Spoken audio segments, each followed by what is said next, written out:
क्या आपने कभी सोचा है कि क्यों कुछ लोग आम हालात से उठकर एक्स्ट्रा ऑर्डिनरी कामयाबी कैसे हासिल कर लेते हैं? क्या इनके पास कोई ख़ास टैलेंट होता है या इनके पास कोई ऐसा कामयाबी का राज़ है जो बाकी लोगों को नहीं मालूम? और सबसे बड़ा सवाल कि क्या सिर्फ़ हार्ड वर्क इंसान को अमीर और कामयाब बना देता है?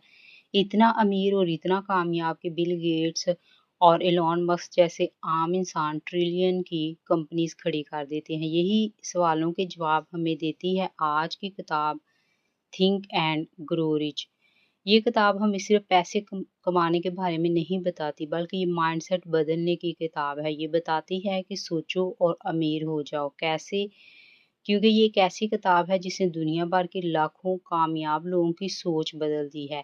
इस किताब के ऑथर नेपोलियन हिल ने इस किताब को लिखने के लिए 20 साल तक दुनिया के कामयाब तरीन लोगों का मुतालिया किया और उनके इंटरव्यूज़ किए। उन्होंने ये जानने की कोशिश की कि आखिर कामयाब लोगों की सोच आम लोगों से मुख्तलिफ कैसे होती है, और फिर उन्होंने इन तमाम प्रिंसिपल्स को इस किताब में हमारे लिए जमा कर दिया। किताब का सबसे पहला प्रिंसिपल है डिज़ायर।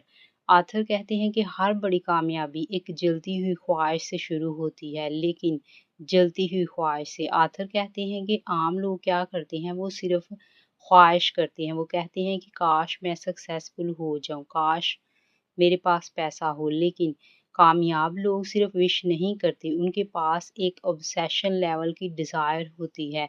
किताब कहती है कि अगर आपका गोल वीक होगा, आपकी विश वीक होगी, तो आपकी जो रुकावटें हैं वो आपको रोक देंगी। लेकिन अगर आपकी डिज़ायर एक बर्निंग डिज़ायर होगी, एक पैशन और एक जुनून होगा, तो इंसान का रास्ता खुद ब खुद बनता जाता है।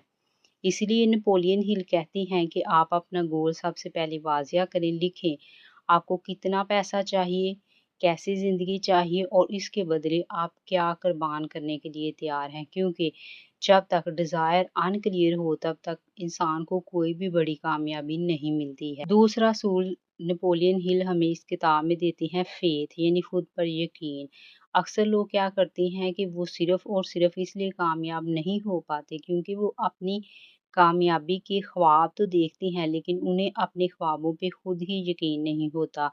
आप भी देख सकते हैं कि क्या जो ख्वाब आपके अपने दिल के अंदर छुपा के रखे हैं, क्या आपके पास उतना यकीन है कि आप उन ख्वाबों को ऊंची आवाज़ से अपने सामने मिरर के सामने बोल सकें? अगर आपको अपने ख्वाबों के ऊपर इतना भी यकीन नहीं है, तो फिर आपके कामयाबी के चांसेस शुरू करने से पहले ही ख़त्म हो जाते हैं। आप एक्शन लेने से पहले ही हार जाते हैं। इसलिए किताब हमें ये बताती है कि कामयाबी का गुर क्या है कि हमारा सबकॉन्शियस माइंड जो है वो वही मानना शुरू कर देता है जो आप बार-बार खुद से कहते हैं। इसीलिए सक्सेसफुल लोग क्या करते हैं, वो अपने माइंड को पॉजिटिव बिलीव से रिप्रोग्राम करते रहते हैं। वो रोज़ अपने ख्वाबों को, अपने गोल्स को विजुअलाइज़ करते हैं, इमेजिनेशन करते हैं। वो खुद को कामयाब होने से पहले कामयाब देखना शुरू कर देते हैं और यही फेथ आहिस्ता-आहिस्ता उनकी आइडेंटिटी और उनकी रियलिटी बनने लगता है। इसलिए ऑथर कहते हैं कि अगर आपको कामयाब होना है तो खुद को कामयाब देखना शुरू कर दें। वैसा देखना शुरू कर दें और समझना शुरू कर दें जैसा आप बनना चाहते हैं। तो 1-2 साल में आप खुद ब खुद वैसे बन जाएँगे। लेकिन इस सिलसिले में तीसरा असूल ऑथर कहते हैं ऑटो सजेशन, यानी अपने माइंड को कॉन्शियसली इन्फ्लुएंस करना। किताब कहती है आपका माइंड एक ज़मीन की तरह है, जो सीड आप रोज़ इसमें डालते हैं वही फ्यूचर आपका ग्रो होता है। अगर आप हर वक़्त नेगेटिविटी कंज़्यूम करेंगे तो आपका फ़ियर बढ़ेगा, आपके डर बढ़ेंगे। लेकिन अगर आप हर रोज़ अपनी गोल्स को, अपनी पॉज़िटिव एफ़र्मेशन को रिपीट करेंगे, अपने पॉज़िटिव थॉट को रिपीट करेंगे, तो वही आपके ब्रेन के अंदर आपकी आइडेंटिटी जो है वो बदलना शुरू हो जाएगी। आपका ब्रेन जो है उन थॉट को और आपकी उस आइडेंटिटी को ऑटो सजेशन में लेना शुरू कर देगा। इसलिए ऑथर कहते हैं कि रोज़ सुबह उठ के अपने गोल्स को, रात को या सुबह उठ के अपने गोल्स को ऊँची आवाज़ से खुद के साथ बोलें और अपने माइंड में रिपीट करें। ये आपको हर रोज़ ये यकीन दिलाता रहेगा और उस मंज़िल की तरफ लेके जाता रहेगा जो आप बनना चाहते हैं। चौथा असूल इस किताब में नेपोलियन हिल हमें देते हैं स्पेशलाइज्ड नॉलेज। ऑथर कहते हैं कि सिर्फ इंफॉर्मेशन काफ़ी नहीं होती है। आजकल डिजिटल दौर है। हर इंसान के पास नॉलेज का इंटरनेट सोर्स है जहाँ से आप बेशुमार नॉलेज उठा सकते हैं। लेकिन आथर कहती हैं अगर आपको कामयाब होना है तो आपको सिर्फ इंफॉर्मेशन नहीं चाहिए, आपको नॉलेज नहीं चाहिए, आपको स्पेशलाइज्ड नॉलेज चाहिए।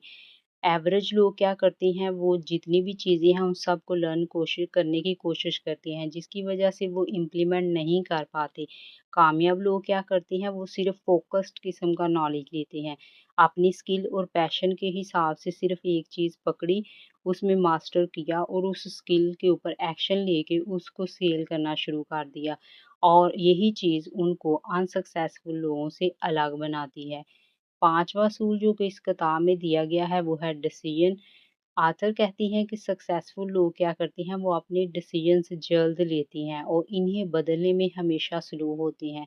यानी उन्होंने कोई डिसीजन लिया और अगर वो उसमें नाकाम भी हुए फिर भी वो उसको उतनी जल्दी नहीं बदलेंगे और कंसिस्टेंटली मुश्किल मिजाजी के साथ उसके ऊपर ज़्यादा देर कायम रहने की कोशिश करते हैं। जबकि अनसक्सेसफुल लोग ओवरथिंक करते रहते हैं। सबसे पहले तो वो लोगों की ओपिनियन से डरते हैं, अपने एक्शंस को ही डिले कर देते हैं और उसके बाद अगर एक्शन ले भी लें, तो फिर उसके बाद भी क्या करते हैं, जहाँ पे पहला फेलियर आता है वहाँ पे रुक जाते हैं। इसलिए नेपोलियन हिल कहते हैं याद रखें डिसीजंस भी खुद में एक इनडिसीजंस है, यानी फैसला लेना भी एक फैसला ही। छठा असूल इस किताब में हमें दिया गया है परसिस्टेंस यानी मुश्किल मजाजी। आथर कहती हैं डिसीजन लेने के बाद अगला स्टेप जो है वो है परसिस्टेंस यानी अपनी प्रैक्टिकल लेसन जो हैं उनके ऊपर कायम रहना। अक्सर लोग इस वक्त आथर कहते हैं क्विट कर देते हैं जब कामयाबी उनसे सिर्फ एक या चंद कदम दूर होती है। वो अपने टेम्परेरी फेलियर को अपने परमानेंट शिकस्त समझ लेती हैं और समझते हैं कि शायद मैं इस काबिल नहीं हूँ, शायद मुझसे नहीं हो पाएगा। आथर कहती हैं कि सक्सेसफुल लोग जो हैं वो गिरने के बावजूद बार-बार ट्राई करती हैं और हर बार क्विट करने से पहले खुद से कहती हैं एक आखिरी बार और शायद अब की बार मैं कामयाब हो जाऊँ। और यही एक बार और ट्राई करना उनके अंदर वो ट्राई की बारी ले आता है जो उनको दुनिया के सामने ला के कामयाब बिजनेसमैन के तौर पे खड़ा कर देती है। इसलिए आथर कहती हैं कि परसिस्टेंस के बगैर आपकी डिज़ायर जो है वो सिर्फ एक ख्वाब बन के रह जाती है। अगर आपको कामयाबी चाहिए तो एक फोकस किस्म का नॉलेज और स्किल लेके उसके ऊपर डटे रहें। सातवां असूल नेपोलियन हिल जो कि इस किताब में हमें देते हैं जो कि उन्होंने हज़ारों लोगों कामयाब लोगों को इंटरव्यू करने के बाद असूल बनाए हैं उनमें से सातवां असूल आथर हमें देते हैं मास्टर माइंड अलायंस यानी अपने इर्द गिर्द ऐसे लोगों को रखना जो आपको मेंटली स्ट्रॉन्ग बनाएं, इमोशनली स्ट्रॉन्ग बनाएं, आपको पॉजिटिव एनर्जी दें और आपके स्टैंडर्ड्स जो हैं आथर कहती है हमेशा उन लोगों से मुतासर होती हैं जिनके साथ आप वक्त गुजारते हैं। अगर आप नेगेटिव लोगों के साथ रहते हैं, नेगेटिव इन्वायरमेंट में रहते हैं तो आपका कॉन्फिडेंस भी कमज़ोर होगा। आप अपने फेलियर को अपनी आइडेंटिटी समझ लोगे। इसलिए आथर कहते हैं कि सक्सेसफुल लोग सबसे पहले क्या करते हैं अपनी कंपनी बदलते हैं और शुरू में अगर वो अपनी कंपनी बदलने के काबिल ना भी हों तो जैसे ही वो उस काबिल होते हैं, 0 से 1 स्टेज पे जाते हैं, वो सबसे पहले अपनी कंपनी चेंज करते हैं, ऐसे माइंड परचेज़ करते हैं और ऐसे लोगों के साथ काम करने की कोशिश करते हैं जो उनके जैसे पैशन को रखते हैं। जब बहुत से इंटेलिजेंट ब्रेन मिलते हैं तो फिर कुछ ट्रिलियन और मिलियन जैसा बनता है। अगर हम इस पूरी किताब को एक सादा लाइन में समझे तो हमने ये सीखा कि सक्सेस पहले माइंड में आती है, उसके बाद हमारी रियलिटी में ज़ाहिर होती है। इसलिए अगर आप कामयाबी पाना चाहते हो, अगर आप दौलत पाना चाहते हो या आप शोहरत पाना चाहते हो, जो चीज़ भी आप पाना चाहते हो नेपोलियन हिल कहते हैं उसको अपने माइंड के अंदर इमेजिन करना शुरू कर दो, वो चीज़ आपकी ज़िंदगी में 1 या 2 साल के बाद ऑटोमेटिकली ज़ाहिर होना शुरू हो जाए। सातों असूलों में से मेरा सबसे फ़ेवरेट असूल तीसरा है ऑटो सजेशन कि जब हम काम को बार-बार अपने माइंड में करते हैं तो हमारा माइंड उसको डिफ़ॉल्ट मोड में डाल देता है। आपको सबसे ज़्यादा इंटरेस्टिंग और फ़ेवरेट असूल कौन-सा लगा कमेंट सेक्शन में कमेंट करके बताएँ और जाते-जाते याद रखें, पढ़िए नहीं समझिए और ज़िंदगी को आसान बनाइए।